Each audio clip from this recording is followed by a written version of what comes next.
የሚደረገው ነገር ወላይታ ላይ የሚከናወነው ነገር ብዙ ጊዜ ሌሎቹም ጋር ነው ግን ወላይታ ላይ ስፔሲፊክ ሴንሲቲቭ ፖይንት አለ ስለዚህ እዛ ሴንሲቲቭ ፖይንት ላይ ዲስፕሌይ ያደርጋል ስለዚህ ይሄ መንግስት አያስፈልገኝም ብሎ ከስልጣን ያወረደውን ቡድን መልሶ ያንኑ ሲኒየር ቡድን አምጥቶ እኔ ተለውጫለሁ እናንተም ተለወጡ ብሎ የሚያስተምረውን የራሱን ዶክትሪን ለመጫን ያመጣውን ትውልድ ዞር አድርጎ ሌላ የድሮን ትውልድ ካመጣ እሱ ራሱ ስለምን አስፈልገ ሲጀምር why did we need Dr. Abiy Ahmed or his philosophies or this new government ይሄ መንግስት ለምን አስፈልገን ተመልሰን ወደ ኋላ ምን ይኮን ምክንያቱም እነዚህ ሰዎች አሁን የተፈጠረውን ያህል ብርሃን ጭላንጭሉን እንዳናይ እንቅፋት የነበሩ ናቸው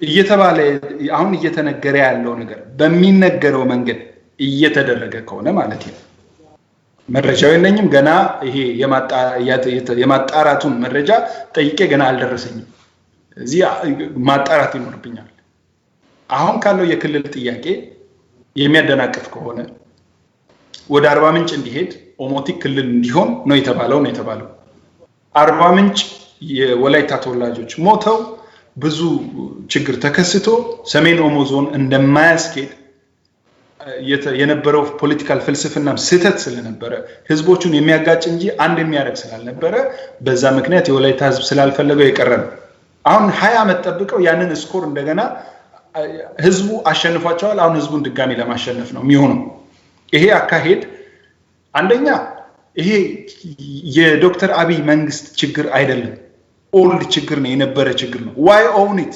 ለምንድነው ይሄንን ችግር ማቀፍ የተፈለገው ችግሩን መፍታት እንጂ የችግሩ ባለቤት መሆን ለምን አስፈልገ ከወላይታ ህዝብ ጋር ኮንፍሮንት ለማድረግ ምን አስፈልገ ኢትዮጵያን ማበጥበጥ ነው ደቡብንም ማተራመስ ነው እኛ ከኦሮሚያ ክልል አማራ ክልል ሌሎች ቦታዎች ላይ የደረሱ ግጭቶች ችግሮች ሰባዊ መብት ጥሰቶች ወላይታ ላይ እንዳይከሰቱ በቻልነው አቅም እስከዚህ ሰዓት ድረስ ሰርተን ከዚህ በላይ መንግስት የህዝቡን ትግስት ምን ገደለ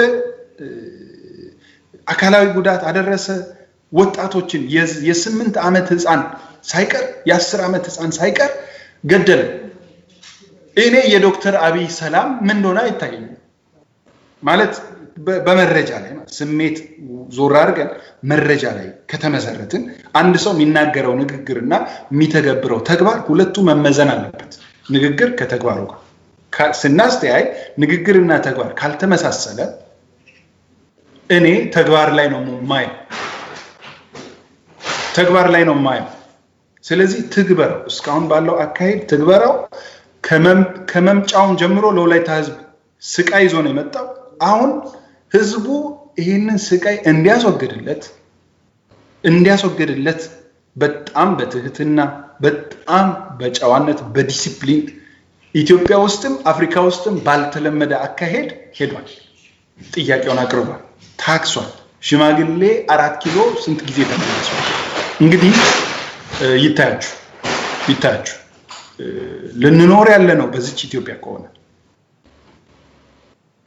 የወላይታ ተወላጆች የኢትዮጵያ ዜጎች ከሆኑ አሁን ያለው መንግስት እነዚህ ሰዎች ሰከንድ ሲቲዝንስ ናቸው ብሎ የማይወስድ ከሆነ እንዴትኛውም ዜጋ ማያቸው ብሎ የሚያስብ ከሆነ ከወላይታ ህዝብ ጋር ለመጣላት እየሰራ እንጂ አብሮ ሊሰራ ነው ይሄ ማለት መንግስት በቃ ሀገሪቷ ወይ እንድትፈርስ ከፈለገ ካስማዎቹንና እንትኑን የመንቀል ስራውን እየሰራ ነው ያለው ምሰሶውን አሁን ኦልሞስት እየገፋው እንግዲህ በዚህ አይነት አካሄድ ምን አይነት ኢትዮጵያ እንደምትፈጠር ሁሉንም ሰው አስቆጥቶ ሁሉንም ሰው አስከፍቶ የሚደረግ የሀገር ግንባታ ምን አይነት ግንባታ እንደሆነ ግልጽ አይደለም ግልጽ የማይሆነው ስለማይገባን ሳይሆን እንዲህ አይነት ነገር ስለሌለ ነው ስለዚህ ወላይታ ላይ እየደረሰ ያለው ነገር ፍትሃዊ አይደለም ህገ መንግስታዊም አይደለም ህጋዊም አይደለም ሞራላዊም አይደለም አውቅላችኋለሁ ነው እኔ ሐኪም ነኝ ነው የፖለቲካው ሐኪም እኔ ነኝ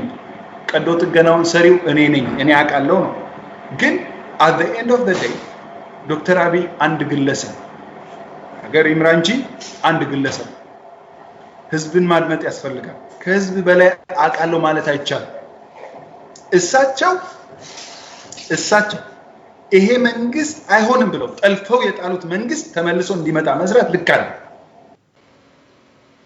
አሁን ይኸውላችሁ ከቲፒኤልኤፍ ጋር ይሰራሉ ከህወሓት ጋር ይሰራሉ ተብሎ የማሸማቀቅ ስራ ወላይታ ላይ እየተሰራ ከቲፒኤልኤፍ ጋር የሰሩ ሰዎችን መልሶ ወላይታ ላይ ማምጣት የራሱን ናሬቲቭ እንኳን አይጠብቅም። የራሱን ከአፉ የሚወጣው የአክቲቪስቶቹ ናሬቲቭ ራሱ አይጠብቅም። እና እንዲህ አይነት አካሄድ እርስ በራሱ የተጠላለፈ የተቆላለፈ ነው። እኔ በብዙ ሁኔታ ትናንት የደረሰውን በዚህ ሳይትም እየደረሰ ያለውን ግፍ የፈሰሰውን ደም እያሰብ ስሜቴን በጣም በከፍተኛ ሁኔታ ገዝቼ ነው መናገር ያለሁት። እንደ ኢትዮጵያዊ አእምሮም እንዳለው ሰው ሳስብ ይሄ ልክ አይደል። በምንም መመዘኛ አሁን መንግስት የያዘው አካሄድ ትክክል አይደለም። ተስፋ አድርገን ነበር። ይሄንን ተስፋ ህዝቡ በሙሉ እንዲጥልና እንዲጠላው ያደረገን ያለው የወላይታ ህዝብ ደግሞ ሊጠላ ፍላጎቱ አልነበረም አይደለም። በራሱ ፍላጎት ኢንስቲጌት እያደረገ ነው። ሄት ኢንስቲጌት እያደረገ ነው በራሱ ላይ።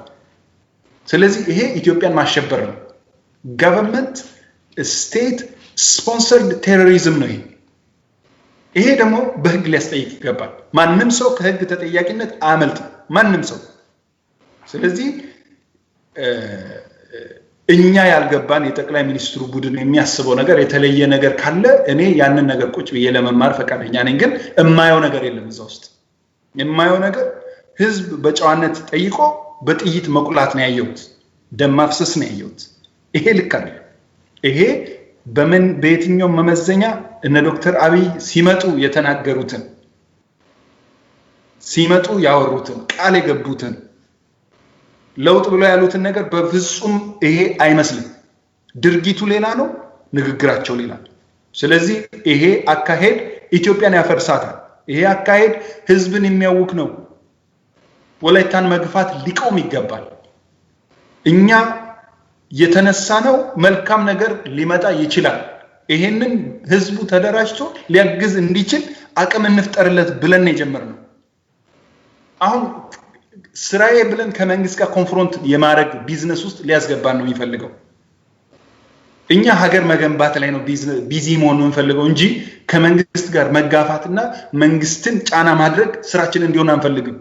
ስለዚህ በጣም ከፍተኛ የሆነ የሞራል ጉዳት ማድረስ ይፈልጋል ይሄ ኃይል። የወላይታን ህዝብ ሞራል በነገራችን ላይ ማንም ሰው አይሰብረው። አጼ ሚኒሊክ ካልሰበረው፣ አጼ ኃይለ ሥላሴ ካልሰበረው፣ እነመለስ በአረካ በኩል ሲገቡ አንድ ቤቱ ስብሰባ የተቀመጡ ወታደሮችን በቦምብ አጋይተው ሞራሉን ካልሰበሩ የወላይታ ህዝብ ሞራል አይሰበርም። ስለዚህ ይሄ ፌሊንግ ፕሮጀክት ነው፣ ፌሊንግ ፕሮጀክት ነው።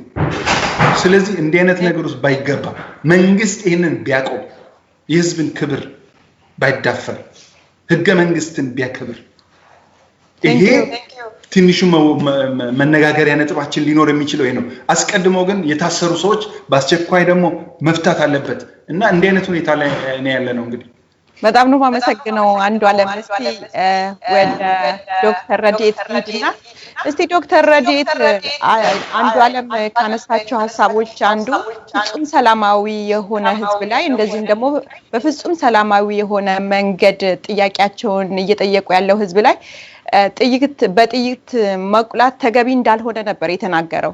እስቲ ህገ መንግስታዊ ወይንም ደግሞ ህገ መንግስቱ በሚፈቅደው መንገድ ጥያቄ በሰላማዊ መንገድ ያው በተላይም እየዘመሩ መጠየቅ ያለ ላይ ህዝብ ላይ የመንግስት መልስ ለምጠመንጃ ሆነ ዜጎቹንም በመግደል ህገ መንግስታዊ ጥያቄንና ሰላማዊ ትግልን እስከመቼ ነው ማፈን የሚቻለው? እንግዲህ በጣም የሚያስደንቀው ነገር ጠቅላይ ሚኒስትር አብይ የኖቤል ሽልማት የኖቤል የሰላም ሽልማት ከተሸለሙ አንድ አመት ነው እንደዛ የሚሆን ጊዜ የጭብጨባው ማስተጋባት እንኳን ገና ከጆሮአችን ላይ ማቃጨሉ አልጠፋም። ገና ዓለም የሚያውቃቸው በዛ ነው። ምን ታረቁ? ሰላማዊ ሰው ላይ ታንክ ኦራል ተጭኖ 10 ምናምን መኪና